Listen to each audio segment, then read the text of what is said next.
nom est Éric Ducournau et je suis directeur général des laboratoires Pierre Fabre.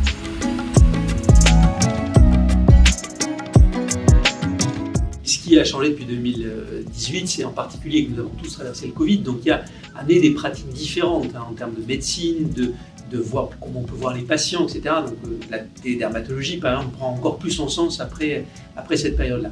La deuxième chose, c'est que le groupe Pierre Fabre a approfondi ses connaissances et a approfondi sa capacité de déploiement dans certaines aires thérapeutiques, comme par exemple avec le lancement de notre première thérapie cellulaire dans le domaine du cancer, que nous avons commencé en fait à lancer en février 2023. Donc c'est extrêmement récent, donc on a approfondi de nouvelles aires thérapeutiques. Et puis le troisième aspect, c'est qu'on a également développé notre internationalisation, en particulier sur le continent africain, où on emploie à peu près 300 personnes aujourd'hui. Et si vous voulez, on est très présent donc dans 15 pays d'Afrique subsaharienne et puis ensuite dans les 3 pays du Maghreb. Et ça, évidemment, c'est des étapes très importantes pour nous, puisque cette internationalisation, c'est ce qui fait aussi l'avenir à long terme de la compagnie.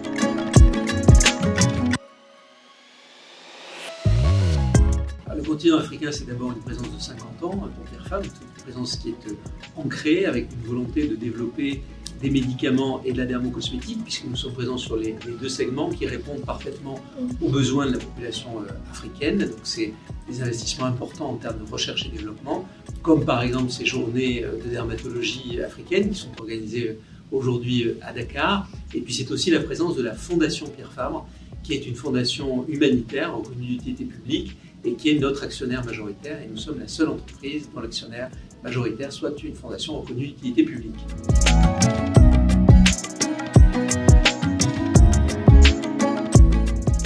Le laboratoire Pierre Fabre se différencie d'abord en étant eux-mêmes, puisque nous avons la particularité par rapport à nos concurrents d'être à la fois en médicaments et en dermocosmétique. Donc ça nous donne une expertise, notamment en dermatologie, qui est forte.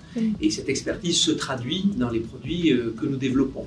Et puis le deuxième aspect, c'est que nous sommes fidèles à notre circuit de distribution, qui sont les pharmacies et les parapharmacies, parce que c'est un circuit professionnel. Et nous entretenons aussi des relations avec les dermatologues et avec les professionnels de santé qui sont fortes. Et ces relations nous permettent véritablement de nous différencier par la science et par l'innovation.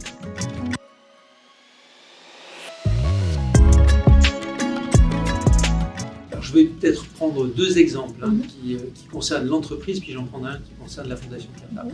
Sur l'entreprise, en fait, les lancements produits, comme par exemple un nouveau produit chez Ducré qui s'appelle Etienne Éclat, qui va être lancé en 2024, en fait, est issu de recherches qui ont été générées par les dermatologues africains pour lutter contre l'éclaircissement non naturel. Donc en fait, ce produit est important puisqu'il va permettre de prévenir certains gestes qui peuvent être dangereux pour la peau. Donc ça, c'est un premier exemple produit. J'en ai un deuxième en ce qui concerne la protection solaire. Donc, on va lancer un nouveau filtre solaire dans la marque Aven.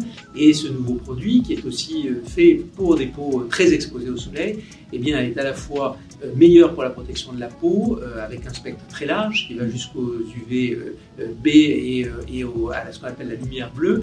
Et puis en même temps, il est protecteur pour les océans. Donc, quand on est au Sénégal, forcément, ça prend un certain sens. Et puis je disais un exemple dans ce que fait aussi la Fondation Pierre Fabre, donc qui est très investie avec beaucoup de vos leaders en dermatologie, notamment pour protéger les populations atteintes d'albinisme, pour également leur donner en fait un avenir, j'allais dire économique et social, leur donner des filtres solaires, mais aussi leur permettre de fabriquer leurs produits solaires et puis d'avoir comme ça une position sociale, un emploi et donc des revenus.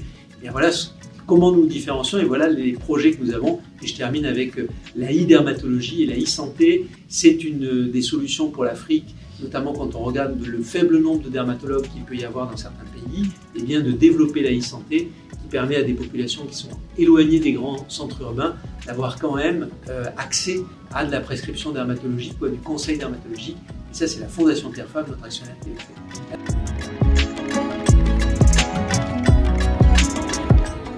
Mon mot de la fin, c'est un mot d'enthousiasme pour le continent africain de façon générale et pour le Sénégal en particulier qui a actuellement un fort développement économique et je crois un fort développement aussi de son système de santé, donc ce que j'ai pu voir pendant ces 2 jours.